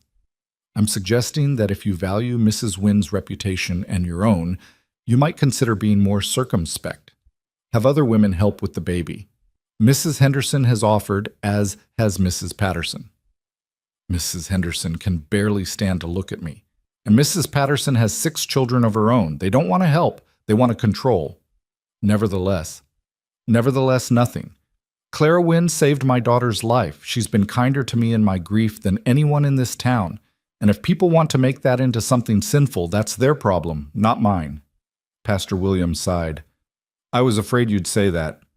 Mr. Cole, I'm not your enemy, but I am trying to protect your daughter's future. If you continue down this path, people will talk. And when Rose is old enough to go to school, to make friends, to find a husband someday, that talk will follow her. The words hit Ethan like a physical blow. He hadn't thought that far ahead, hadn't considered that the choices he made now might affect Rose years down the line. What do you want me to do? He asked quietly. I want you to think carefully about your actions, about what message you're sending, and I want you to consider that perhaps Mrs. Wynn has made the right choice in distancing herself. The pastor put a hand on Ethan's shoulder. Sometimes the loving thing is to let go. After the pastor left, Ethan stood in the cold, staring at nothing. Rose was napping inside. Clara was in her cabin across the field, probably staring out her window at his place the way he sometimes caught himself staring at hers, and the whole town was watching, waiting, judging. That night, as Ethan rocked Rose to sleep, a new storm rolled in. Not as violent as the last one, but steady and cold. Wind howled around the cabin. Snow piled against the windows, and through it all Rose wouldn't settle. She cried and fussed, arching her back, pushing away the bottle. Ethan tried everything Clara had taught him, but nothing worked. What's wrong? He murmured, walking her back and forth. Tell me what's wrong, sweetheart. But babies couldn't tell you. They could only cry and hope someone understood. Hours passed. Midnight came and went. Rose's cries weakened to whimpers, then picked up again with renewed intensity. Ethan's arms ached. His head pounded. Exhaustion made the room spin. He thought about carrying Rose through the storm to Clara's cabin. Thought about pounding on her door and begging for help. But he couldn't. Not after the pastor's visit. Not after seeing the fear in Clara's eyes when she'd talked about loving and losing. So he kept walking, kept rocking, kept murmuring useless comfort to a baby who needed more than he could give. At some point, after 2 a.m, he heard it, a sound that didn't belong to the storm or the baby or his own ragged breathing. A crash, from Clara's direction, loud enough to carry across the field even in the wind. Ethan froze, listening. Another sound, fainter. Was that Clara calling out? He looked down at Rose, still crying in his arms, looked at the door, at the storm beyond it. Clara had a broken arm. If something had happened, if she'd fallen, if she needed help. He didn't let himself finish the thought. Just bundled Rose into every blanket he owned, tucked her inside his coat, grabbed his lantern, and ran out into the storm for the second time in 2 weeks. The wind was worse than before, driving snow so thick he could barely see 3 feet ahead. But he knew the path by heart now, had walked it dozens of times, could have found Clara's cabin blind. He found her collapsed just inside her door, her face twisted in pain. A lamp lay shattered on the floor beside her, oil spreading across the wood. Her cast-bound arm was clutched to her chest, and she was trying to stand on a leg that clearly couldn't hold her weight. Clara! Ethan set the lantern down and dropped to his knees beside her, Rose wailing between them. Ethan, how did you... Clara's words were slurred, confused. What happened? I got up to add wood to the fire. Dizzy. I fell and... She looked at the shattered lamp, then at the oil creeping toward the stove. You need to clean that up. If it reaches the fire... Forget the fire. Can you stand? My ankle. I think I twisted it when I fell. Rose's cries intensified, as if she sensed the danger. Ethan looked from Clara to the spreading oil to the door still open behind him, letting in wind and snow. "I'm taking you to my cabin," he said. "You can't carry both of us. Watch me." He shifted Rose to one arm, used the other to help Clara up. She tried to put weight on her injured ankle and gasped. "Lean on me," Ethan commanded. "The oil, I'll come back for it after you're safe." They stumbled through the storm together, Clara hopping on one foot, Ethan supporting her weight while clutching Rose with his other arm. It was awkward and slow and terrifying. Every gust of wind threatened to knock them over. Rose screamed the whole way. But they made it. Ethan kicked open his cabin door and half-carried Clara inside, depositing her in the rocking chair. Rose was still screaming, red-faced and furious. "Stay here," Ethan told Clara. "I need to clean up that oil before your cabin burns down. Take Rose with you. I know what she needs." Ethan looked at the baby in his arms, then at Clara in the chair. "She needs you." Before Clara could protest, Ethan set Rose in her lap. The baby immediately quieted, her cries fading to whimpers as she felt Clara's familiar presence. Clara's good arm came around Rose automatically, holding her close. "Ethan, I'll be right back." He ran through the storm to Clara's cabin, cleaned up the oil as best he could, banked her fire, grabbed clothes and supplies she'd need. Then he locked her door and returned to his own cabin. Inside, Clara was crying silently while holding Rose, who had fallen asleep against her chest. The baby's small hand was wrapped around Clara's finger, holding on tight. "She knew," Clara whispered when Ethan came in. "The moment you put her in my arms, she knew. She stopped crying like I was what she'd been waiting for all along." Ethan closed the door against the storm and moved to kneel in front of the rocking chair. "Because you are. You're what we've both been waiting for." "The town? To hell with the town. Clara, look at me." He waited until her tear-filled eyes met his. "Rose just chose you. Not because I told her to.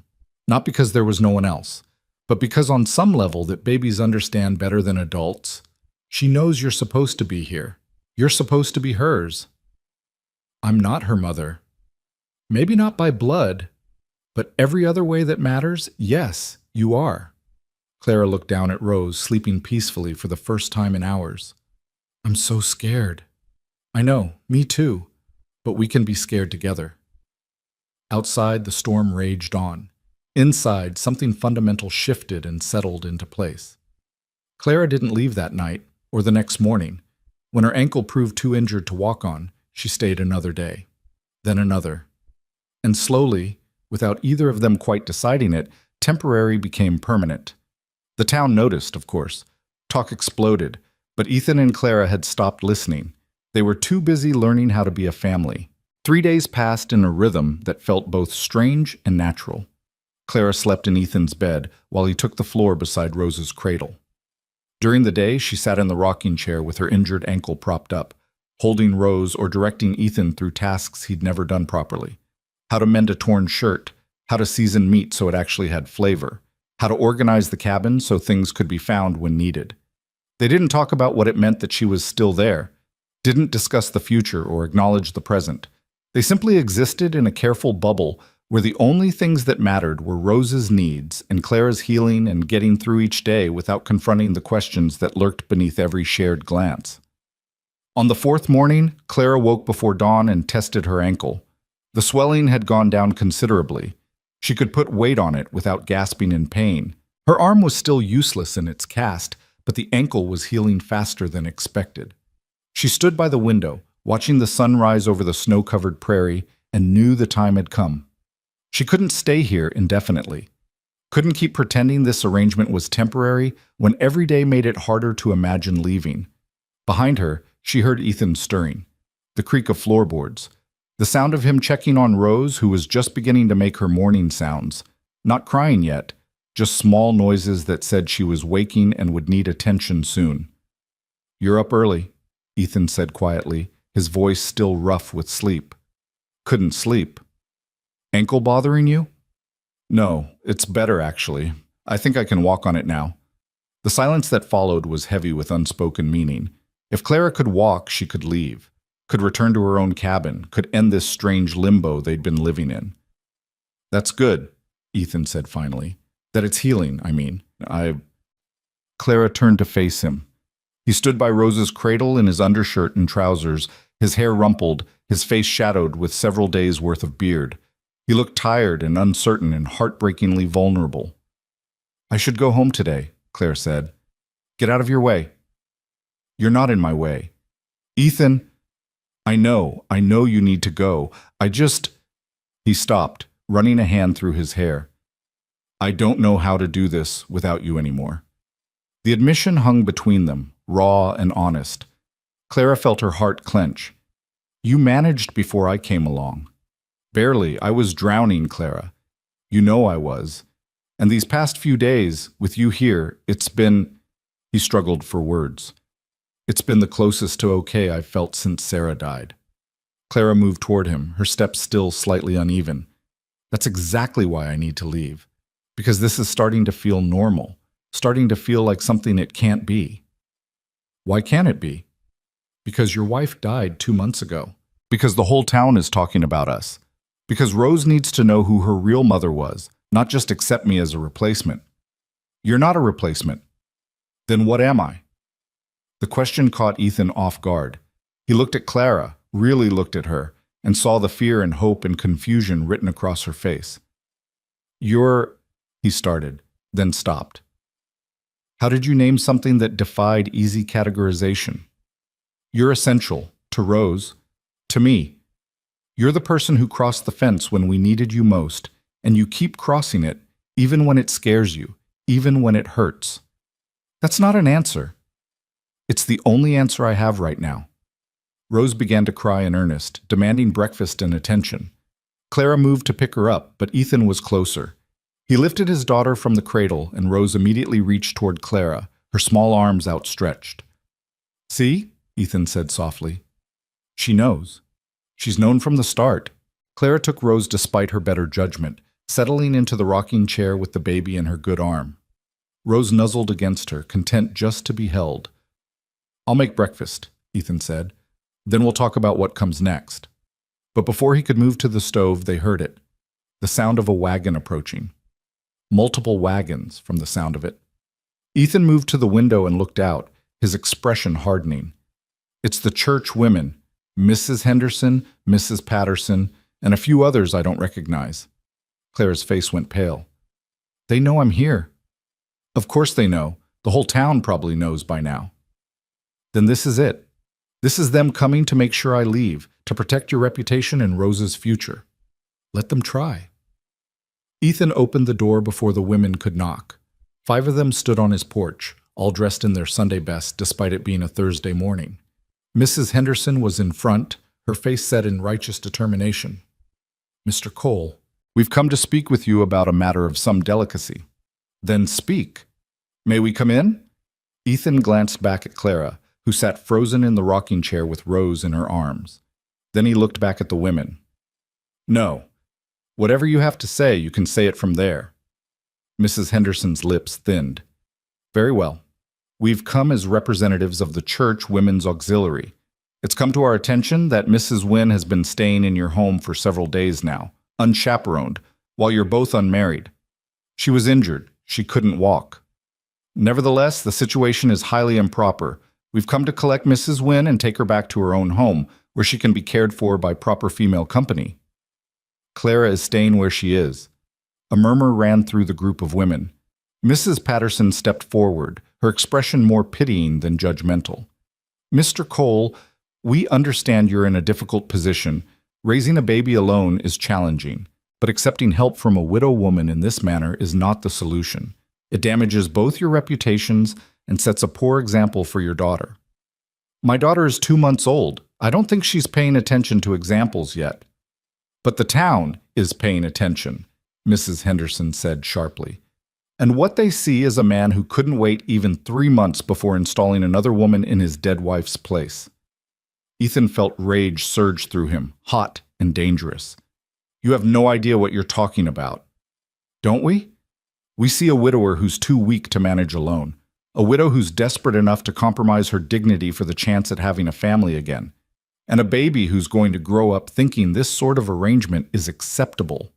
Get off my property. Mr. Cole, I said get off my property, now, before I do something we'll all regret. The women retreated a few steps, but Mrs. Henderson wasn't finished. If you continue down this path, the church will have no choice but to take action. For the sake of your daughter's moral upbringing, we may be forced to petition for custody. The words hit Ethan like a physical blow. You can't do that. We can if we believe the child is being raised in an immoral environment. A judge might agree that a baby girl needs a proper home with a married couple, not a widower living in sin with his neighbor. Clara appeared in the doorway behind Ethan, still holding Rose. Her face was white, but her voice was steady. Leave. All of you. Now. Mrs. Wynne, we're trying to help you. Help me? You've done nothing but gossip and judge since I moved to this town. When my son died, where were you? When my husband fell and broke his neck, where were your casseroles and your comfort? You left me alone in my grief because I wasn't warm enough, wasn't friendly enough, wasn't the kind of woman you approved of. Clara's voice shook with years of suppressed anger. And now you have the audacity to show up here and threaten to take this baby away from the only parent she has left? Get off this property before I find my husband's rifle and give you a real reason to gossip. The women stared at Clara, shocked into silence. Mrs. Henderson recovered first, drawing herself up with offended dignity. You'll regret this, both of you. Mark my words. She turned and marched back to the wagons, the other women following in her wake. Ethan and Clara stood in the doorway, watching them leave. Rose had started to fuss, picking up on the tension in the air. When the wagons were out of sight, Clara sagged against the doorframe. They're going to do it. They're going to try to take Rose away from you. Let them try. No judge would grant custody to strangers over a father. You don't know that. In cases where moral character is questioned, judges have given children to church families before. I've heard of it happening. Clara looked down at Rose, her expression anguished. This is my fault. If I'd stayed away like I should have, this is not your fault. It's their small-minded judgment and their need to control people who don't fit into their narrow view of how life should be lived. But they're right about one thing. It does look improper. And if they petition a judge, he's going to see a widower who moved a widow into his home less than 2 months after his wife died. He's going to see exactly what they see. Ethan took Rose from Clara's arms and held his daughter close. Then we'll give him something else to see. What do you mean? Ethan looked at Clara, and something in his expression made her breath catch. Marry me. The words fell into the space between them like stones into still water. Clara stared at him, her mouth opening and closing without sound. What? Marry me. Today, right now. We'll ride into town and find a justice of the peace. Make it legal and proper so they can't say anything. Ethan, you can't be serious. I'm completely serious. If we're married, they have no grounds to question anything. Rose stays with us. You stay with us. And we stop caring what anyone thinks. Clara shook her head, backing away. No, that's insane. You can't marry someone just to stop gossip. I'm not marrying you just to stop gossip. I'm marrying you because I need you, because Rose needs you, because this, he gestured between them, at Rose in his arms, at the cabin around them. This works. We work. And I don't want to lose that because some bitter women have nothing better to do than judge us. But Sarah's dead. The words came out harsher than Ethan intended, and he softened his voice. I loved her. I will always love her. But she's gone, Clara, and I can't spend the rest of my life alone because people think there's a proper mourning period before you're allowed to keep living. Clara's eyes filled with tears. It's too fast. We barely know each other. I know that you saved my daughter when I couldn't. I know that you cross that field every time we need you, even when you're scared. I know that Rose lights up when she sees you, and I know that when you're here, this cabin feels like a home instead of a tomb. Ethan shifted Rose to one arm and reached for Clara's good hand with the other. I'm not asking you to replace Sarah. I'm asking you to be Clara, to be exactly who you are, and to let me stand beside you while we both figure out how to keep living after loss. I'm broken, Ethan. I lost everything. What if I can't be what you need me to be? You already are. You just don't see it yet. Clara looked down at their joined hands, then up at his face. This is crazy. Probably. People will still talk. Let them. Rose deserves better than two people who got married out of desperation. Rose deserves two people who will fight for her, who will love her, who will show her that family isn't always blood. Sometimes it's choice. Ethan squeezed her hand gently. Say yes, Clara. Say yes, and let's build something good out of all this grief. For a long moment, Clara just stared at him. Ethan could see her working through every argument, every fear, every reason this was a terrible idea. And he could see the exact moment when she decided that maybe terrible ideas were worth trying if the alternative was more loneliness. Okay, she whispered. Yes. Relief flooded through Ethan so powerfully his knees nearly buckled. Yes? Yes, but we do this properly. We tell Rose about Sarah. We make sure she knows her real mother. We don't pretend this is something it's not. Agreed. Anything else? Clara took a shaky breath. We take it slow. Marriage on paper doesn't mean, I'm not ready for, I understand, separate beds, no expectations. We'll figure out the rest as we go. And if it doesn't work?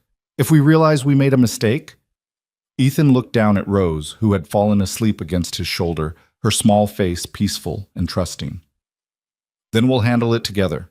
But I don't think we're making a mistake, Clara.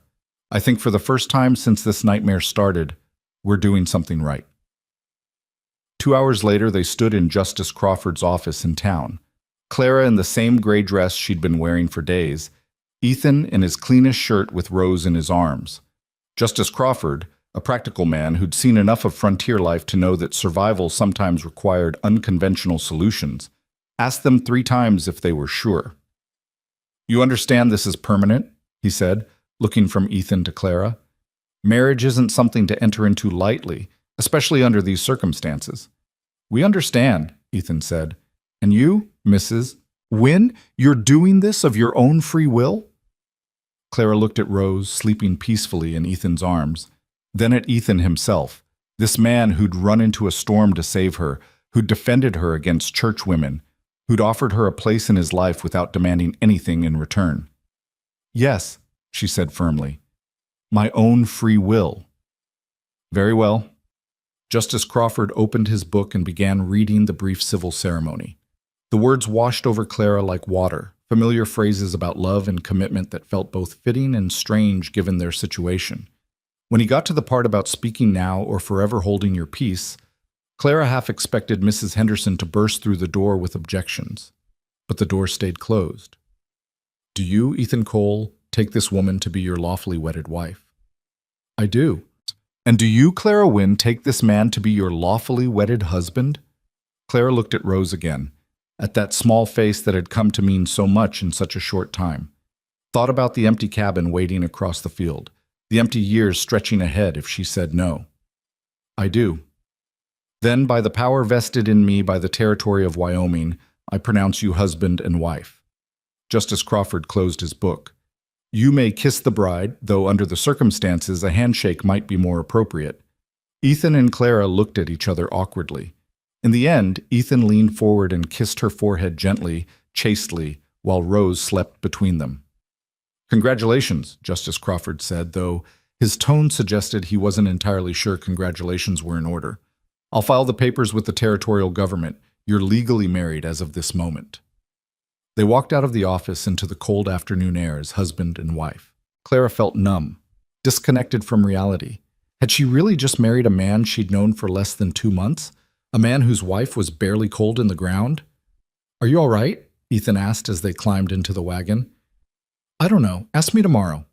They stopped at the general store for supplies, and Clara saw Mrs. Henderson's face when they walked in together, Ethan carrying Rose while Clara, still in her cast, held herself with new dignity. Mrs. Henderson, Ethan said pleasantly, I'd like to introduce you to my wife, Clara Cole. The color drained from Mrs. Henderson's face. You're what? We were married this afternoon by Justice Crawford. Seemed like the right thing to do, given that we're raising a baby together. Ethan smiled, but there was steel beneath it. I do hope this resolves any concerns you might have had about the propriety of our living arrangements. Mrs. Henderson's mouth opened and closed like a fish. But you can't. It's only been 2 months since Sarah died. Yes, and 2 months of learning that Rose needs more than I can give her alone. Clara has been a gift to both of us, and I saw no reason to wait when I'd already found someone who makes our family complete. But the mourning period is a social convention, not a law, and given that you were threatening to take my daughter away, I decided acting quickly was more important than worrying about convention. Ethan's voice hardened. So if you or anyone else has concerns about my family situation, you can direct them to my wife. I'm sure she'll be happy to set you straight. Clara found her voice, despite her shock at hearing herself referred to as Ethan's wife. We'll take 2 pounds of flour, a tin of coffee, and some sugar, please. Mrs. Henderson served them in stunned silence, her hands shaking as she measured out the flour. By the time they left the store, she'd recovered enough to say, "People will still talk, you know." "Then give them something worth talking about," Clara replied. "Tell them we're happy. It might be more interesting than the truth." On the ride home, Clara started laughing. It began as a small chuckle, then grew into full-blown laughter that had her gasping for breath. "What's funny?" Ethan asked, confused. "Everything. Nothing. I don't know." Clara wiped tears from her eyes. "I woke up this morning planning to go back to my cabin and be alone again, and now I'm married, to a man I barely know, with a daughter who isn't mine, and I'm wearing the same dress I've worn for 4 days because I didn't pack anything else. It's absurd. Do you regret it?" Clara's laughter faded. She looked at Ethan seriously. "Ask me tomorrow. That seems to be my answer for everything today." They drove the rest of the way in silence. When they reached the cabin, Ethan carried Rose inside while Clara gathered her skirts and climbed down awkwardly with her casted arm. "We should get your things from your cabin," Ethan said. "If you're going to live here permanently, live here, as your wife." Clara shook her head. "That's going to take some getting used to, for both of us." They put Rose down for her afternoon nap, then walked together across the field to Clara's cabin. It looked smaller than Clara remembered, more fragile. Or maybe she'd just grown used to Ethan's place, with its larger stove and better windows. Inside, everything was exactly as she'd left it the night of the storm. The mending basket beside the rocking chair, the photographs on the mantel, the small touches that made it hers. Clara moved to the photographs and picked up the one of Thomas, her thumb tracing his laughing face. "I need to bring these." "Of course." "And the rocking chair. James made it for me when I was pregnant with Thomas. I can't leave it behind. We'll bring everything you want." They worked in silence, packing Clara's clothes and personal items, loading the rocking chair onto the wagon. With each item they removed, the cabin grew more empty, more like a place someone used to live, rather than a home. Finally, only the photographs remained. Clara picked them up one by one. James on their wedding day, Thomas in his christening gown, Thomas laughing in the garden. "They should have a place in our home," Ethan said gently. "Your past doesn't disappear just because you're starting something new." "Our home." The word settled over Clara like a blanket, comforting and suffocating at once. "What about Sarah?" she asked. "Where are her things?" "In the trunk under the bed. I couldn't look at them after she died. Couldn't bear to see her dresses, her jewelry, all the small things that were hers. We should put them somewhere Rose can find them when she's older, so she knows her mother was real, was loved." Ethan nodded, his throat tight. "Thank you for understanding that. I know what it's like to want to preserve someone's memory, to be afraid they'll be forgotten." They locked Clara's cabin door and drove back to Ethan's. No, to their cabin now. The sun was setting, painting the snow-covered prairie in shades of pink and gold. Rose was awake and fussing when they arrived, ready for her evening feeding. Clara prepared the bottle while Ethan unloaded the wagon, and they fell into their established routine as if the marriage certificate changed nothing. Feed Rose, clean the kitchen, bank the fire, prepare for bed. Except everything had changed. When it came time to sleep, they stood awkwardly in the small space, neither sure how to proceed. Ethan had given Clara the bed for the past few days, sleeping on the floor. But now they were married. Did that change the arrangement? "I'll take the floor," Ethan said finally. "You don't have to. It's your bed. It's our bed. But I understand if you're not ready to share it." Clara looked at the bed, the one Ethan had shared with Sarah, the one where Sarah had died giving birth to Rose. "I'm not ready." That's fine. I'll make a pallet by the stove. It's warmer there anyway. He did, spreading blankets and a pillow on the floor. Rose was already asleep in her cradle. Clara changed into her nightgown behind the curtain Ethan had hung for privacy, then climbed into bed. "Good night, Clara," Ethan said from his spot on the floor. "Good night." She paused. "And Ethan, thank you for today, for everything." "You don't have to thank me." "Yes, I do. You saved me from a life of loneliness. Even if this doesn't work, even if we realize we made a mistake, at least I won't die alone and forgotten in that cabin. We didn't make a mistake." Clara wasn't sure she believed him, but she closed her eyes anyway, listening to Ethan's breathing slow and deepen, to Rose's small sleep sounds, to the wind outside the cabin walls. And for the first time in 3 years, she fell asleep in a house that held other people, people who needed her to wake up in the morning. She was a wife again, a mother of sorts, chosen by a baby who couldn't speak and a man who'd run into storms to reach her. And maybe, Clara thought as sleep finally claimed her, maybe that was enough. Clara woke before dawn to find Rose already awake in her cradle, not crying but making small cooing sounds at the ceiling.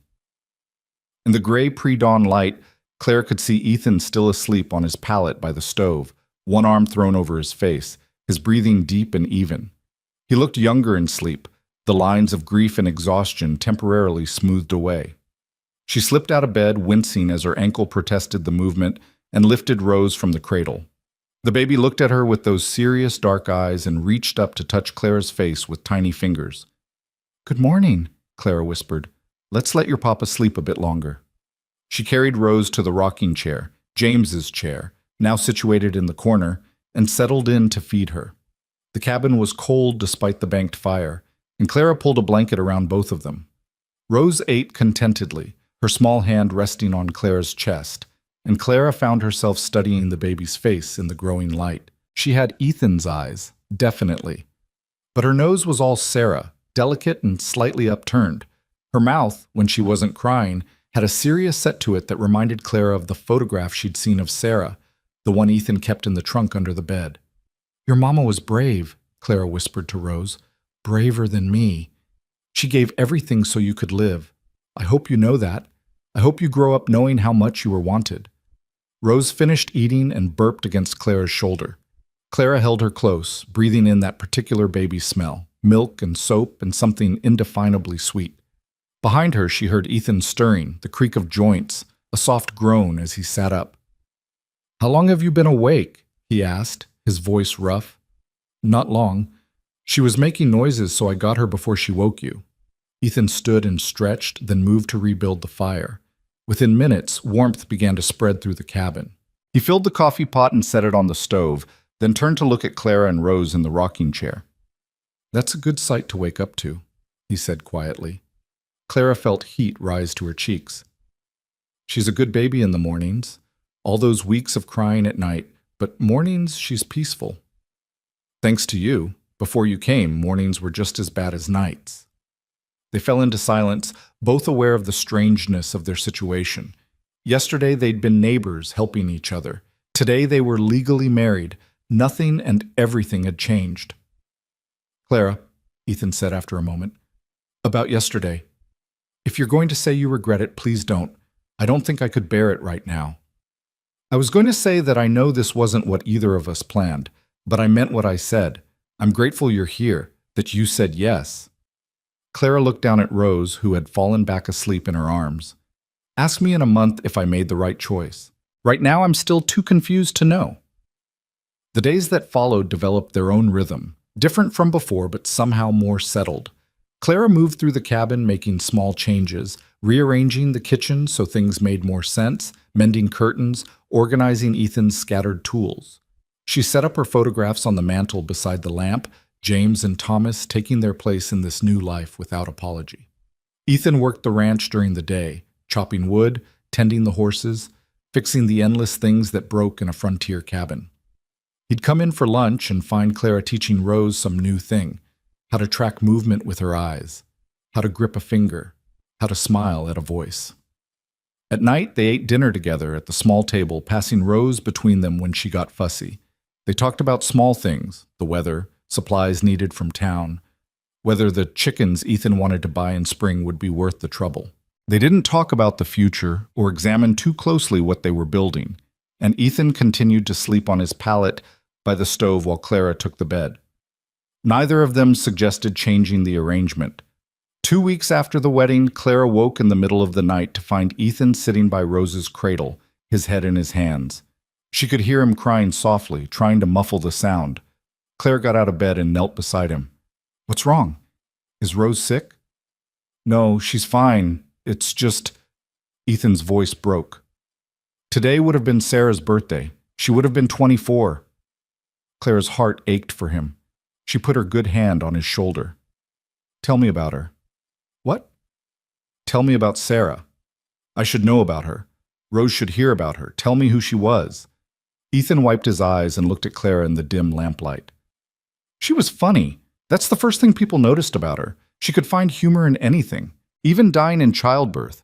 His voice caught. "Even then, she tried to make jokes. Told me not to let the baby grow up thinking serious thoughts all the time."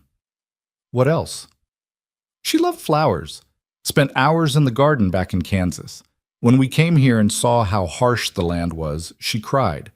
But then she found that rose bush, probably planted by whoever owned this cabin before us, and she tended it like it was treasure. Said if one thing could bloom here, others could too." Clara listened as Ethan talked through his grief, telling stories about Sarah's cooking disasters and her attempts to befriend every animal she met, and her absolute certainty that Wyoming would be good for them, despite all evidence to the contrary. She wanted 6 children, Ethan said, a whole house full of noise and chaos. She said she grew up lonely and never wanted that for her kids. He looked at Rose sleeping peacefully. Instead, she got 1 baby and died giving her life. That's not fair. Nothing about that is fair.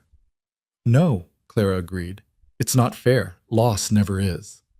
"Do you ever stop missing them, James and Thomas?"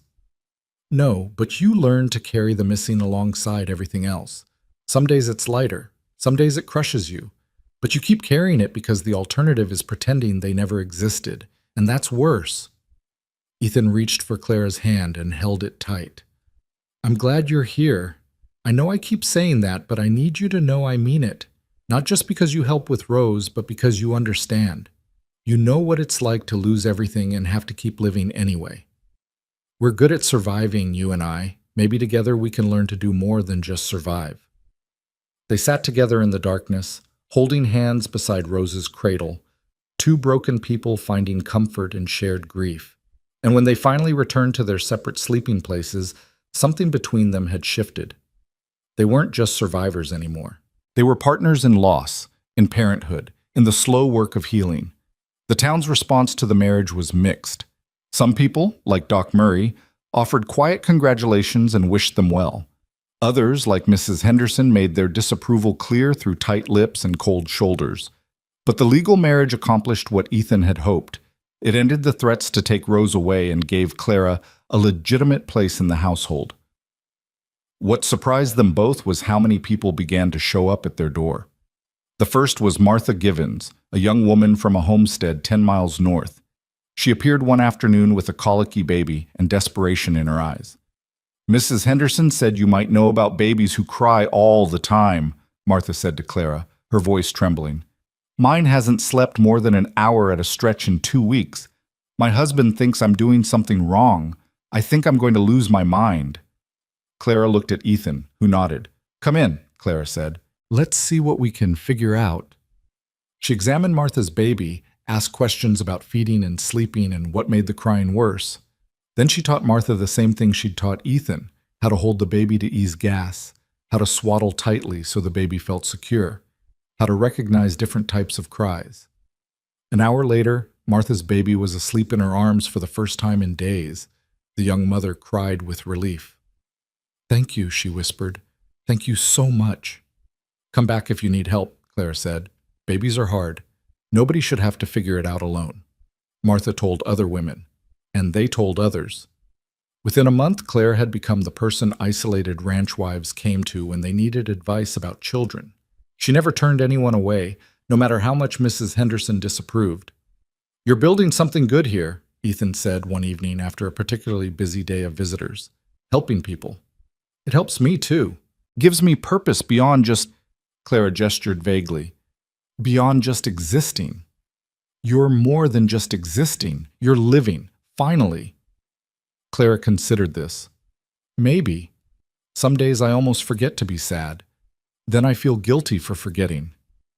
I think Sarah would want you to forget sometimes, would want both of us to be happy. Do you really believe that? Ethan looked at Rose, now 4 months old and beginning to laugh at silly faces. I have to believe it, otherwise this grief will drown me. Spring came slowly to Wyoming, the snow melting in patches to reveal the brown grass underneath. Sarah's rosebush, dormant all winter, began to show tiny green leaves.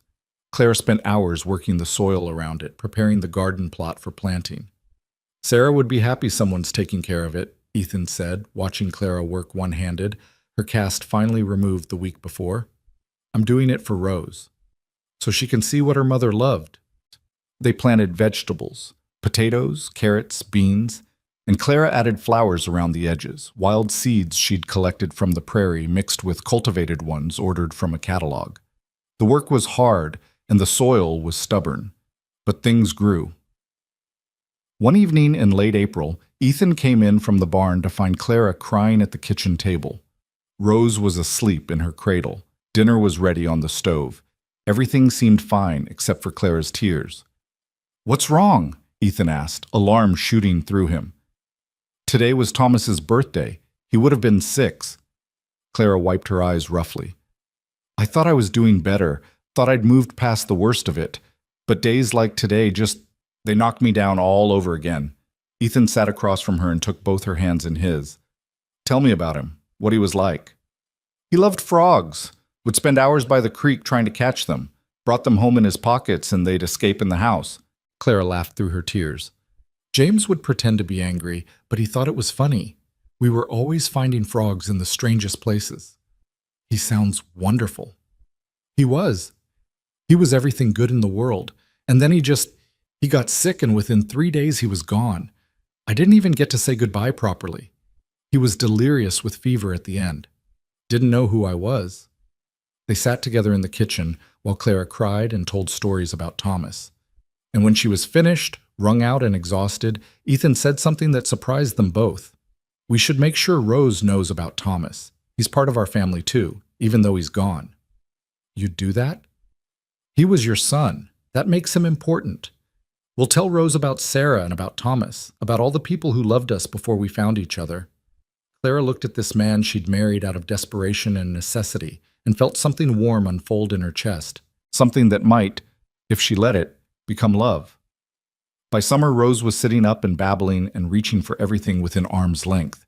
She'd grown strong and healthy, all traces of that fragile newborn gone, and she was undeniably Clara's baby in every way that mattered. Mama? Rose said one July morning, her chubby hand patting Clara's face. Clara froze. Ethan, drinking coffee at the table, set down his cup carefully. Did she just... She doesn't know what she's saying. She's just making sounds. But Rose said it again, clearer this time. Mama.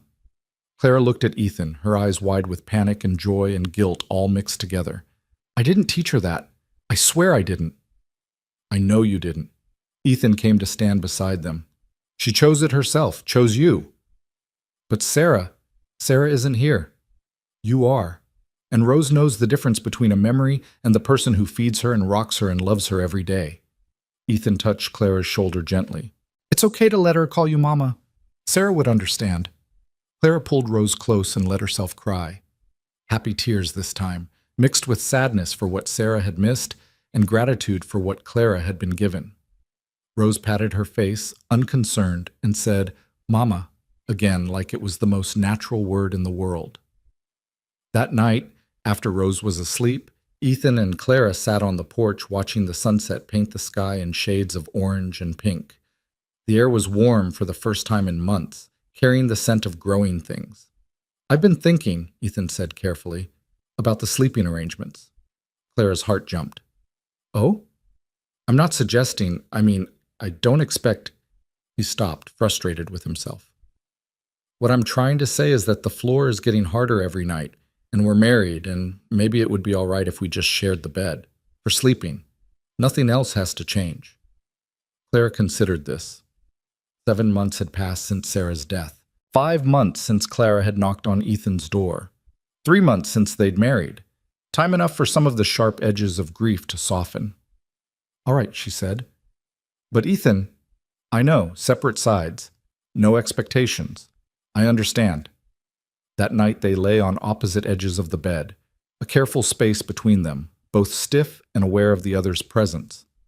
Clara stared at the ceiling, listening to Ethan's breathing, feeling the warmth of another person beside her for the first time in 3 years. Good night, Clara, Ethan whispered. Good night. It took weeks for them to relax into the shared space, to stop flinching when an arm accidentally crossed the invisible line between them, to stop apologizing when they reached for the same thing at the same time. But gradually, slowly, something shifted. One night Clara woke from a nightmare about Thomas drowning and found herself curled against Ethan's chest, his arms wrapped around her while he murmured comfort into her hair. Neither of them mentioned it in the morning, but the next night, when Clara shifted closer in her sleep, Ethan didn't move away. By fall, they developed a new normal. Rose was crawling and getting into everything. The garden had produced enough vegetables to fill the root cellar for winter. The cabin, once so sparse and sad, had become a home filled with laughter and warmth and the daily chaos of raising a child. And Ethan and Clara had become something more than two broken people clinging to each other. They'd become partners, friends, and slowly, carefully, something deeper. I love you, Ethan said one night in October, the words simple and direct. I don't know when it happened. Maybe it was always there and I was too scared to see it. But I love you, Clara. Not because you help with Rose or because you're here, but because you're you. And I can't imagine my life without you anymore. Clara looked at him in the lamplight, this man who'd run into storms to reach her, who'd defended her against gossip, who'd offered her a place in his life without demanding she be anything other than herself. I love you too, she whispered, and it terrifies me. We can be terrified together. That seems to be what we do best. Ethan kissed her then, really kissed her, for the first time since they'd married. And Clara kissed him back, pouring months of growing affection and trust and care into that kiss. When they finally pulled apart, both were crying. Sarah, Clara started, would want this, would want both of us to be happy. I really believe that now. And James and Thomas would want the same for you. They loved you. That kind of love doesn't demand you stop living when they're gone. That night, for the first time, the space between them in the bed disappeared. They came together gently, carefully, two people learning how to love again after loss. And if there were tears mixed with kisses and grief woven through joy, that was fitting, because love after loss was always complicated, always contained multitudes. The next morning, Clara woke wrapped in Ethan's arms with Rose babbling in her cradle, demanding breakfast. Ethan kissed Clara's shoulder and murmured, "Good morning, Mrs. Cole." "Good morning, Mr. Cole." They smiled at each other, and Clara realized with a start that she was happy. Actually, genuinely happy. The grief was still there, would always be there, but it no longer filled every corner of her life. "We should expand the cabin," Ethan said as they ate breakfast. "Add another room, maybe 2. "Why do we need more rooms?" Ethan looked at Rose, then at Clara, his meaning clear. "Well, Rose is going to need her own room eventually. And maybe, if you wanted, there might be other children." Clara's breath caught. She hadn't let herself think about more children. Hadn't dared to hope. "I'd like that," she said softly.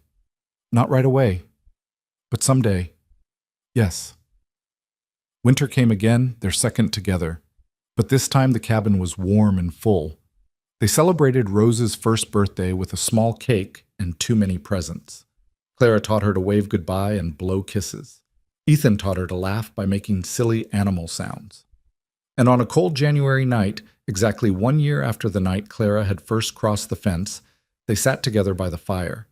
Ethan in one rocking chair, Clara in the other, Rose asleep in Clara's arms, and reflected on how far they'd come. "Do you remember what you said that first night?" Ethan asked, "when I asked why you came?" I said I couldn't bear to hear a child suffering. And now? Clara looked down at Rose, peaceful in sleep, then over at Ethan. Now I can't imagine not being here. This became my family when I wasn't looking. You became my home. No regrets? About marrying you? Only that it took a storm and a broken arm to make it happen. We wasted weeks being scared when we could have been building this. Ethan reached across the space between the chairs and took Clara's hand. We built it anyway. Maybe the fear made it stronger, made us appreciate it more. Maybe. In the spring, they broke ground on the addition, 2 new rooms and a proper kitchen. Clara's belly was just starting to swell with a new baby, due in late fall. Rose, now walking and talking, helped by carrying small stones and getting underfoot. The town's opinion had shifted gradually. What had started as scandal had become simply accepted. The Cole family, unconventional in its origins but solid in its daily reality, was just another family trying to make a life on the frontier. And something else had shifted too. Other women in similar situations, widows or single mothers or wives whose husbands couldn't provide what they needed, began to find their way to Clara's door. Not just for advice about babies, but for comfort, for understanding, for the assurance that it was possible to build something good from broken pieces. The cabin became known as a place of warmth and welcome. A place where you could show up unannounced and find hot coffee, a listening ear, and the kind of practical wisdom that could only come from someone who'd survived their own darkness. You've become essential to this community, Doc Murray told Clara one day. Half the women in the county consider you their lifeline. I'm just doing what someone did for me, showing up when it matters. That's exactly what makes you essential. The baby, a boy they named James Thomas Cole, was born in November during the first real snowstorm of the season. Clara labored for 12 hours with Ethan by her side, and Rose sleeping in her cradle and Doc Murray coaching them through it all. When the baby finally arrived, healthy and screaming, Clara held him close and cried tears of joy and sorrow mixed together. He looks like Thomas, she whispered, around the eyes. Then Thomas is with us again, Ethan said, kissing her forehead. All of them are. Sarah and James and Thomas. They're part of this family too. Rose woke up and demanded to see her baby brother, pronouncing him tiny and loud with the brutal honesty of a toddler. Clara laughed and pulled her close, this daughter of her heart, if not her body. You're a big sister now, Clara told her. That's a very important job. A good sister, Rose announced confidently. Yes, you are. That night, with both children asleep and the storm raging outside, Ethan and Clara lay in bed and marveled at the life they'd built. 2 years ago, I was convinced my life was over, Ethan said. I'd lost Sarah and I was losing Rose and I couldn't see any way forward. And I was sitting in an empty cabin convinced I deserved to be alone forever. Look at us now. Clara turned to face him, her body still aching from childbirth, but her heart full. We survived. We did more than survive. We built something beautiful from all that grief. We did, Ethan agreed, and we're going to keep building it for as long as we have. Years passed. Rose grew into a bright, confident girl who knew she had 2 mothers, one who gave her life and one who raised her. She tended Sarah's rosebush with reverence and listened to stories about the mother she'd never known. And she loved Clara with the uncomplicated devotion of a child who'd never known abandonment. James Thomas grew into a serious boy who loved books and asked endless questions about everything. They told him about his namesakes, about James who'd been brave, and Thomas who'd loved frogs and life with fierce joy. And there were others, 2 more children born in the years that followed, filling the expanded cabin with noise and chaos and love. Each of them grew up knowing they were part of something larger than just the 5 people under one roof. They were part of a family built on loss and survival, and the courage to keep choosing love even when it hurt. The fence that had once divided 2 lonely lives was long gone, taken down the year Rose turned 3. The 2 cabins, Ethan's and Clara's, were merged into one larger homestead. But people still talked about the fence when they told the story of how the Cole family came to be. Did you really climb over a fence in the middle of the night? Rose asked her mother one evening when she was 10. I didn't climb it. I walked around it. It wasn't very tall. Clara smiled at the memory. But yes, I heard you crying and I couldn't stand it anymore, so I came. That was brave. It was selfish, actually.